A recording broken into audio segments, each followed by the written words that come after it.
Do you want to know how you can find your broker for MetaTrader 5?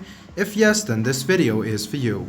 Hello and welcome to Financeable. It's your host back again with yet another interesting tutorial video. In this video, I'm going to teach you how you can find your broker for MetaTrader 5. Go ahead and open MetaTrader 5, which is on your phone, and open your menu, which you can see on the top left hand side, and click Manage Accounts.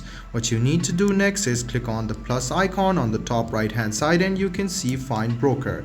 Let's suppose my beta is Meta Quotes, so I will search for Meta Quotes and you can see you can find your broker. So to log into your broker account, tap on your broker ID and you can see you can log in using your login name. So go ahead and write down your login name, your password, choose your server and then click login.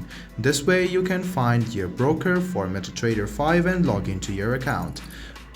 I hope this video about how you can find a broker for MetaTrader 5 was helpful for you. If you still have any kind of confusion, please do mention us on the comment section down below. Like the video, subscribe to the channel and do hit the bell button for more. I hope to see you in the next video as well. Until then, goodbye, take care and make sure you enjoy.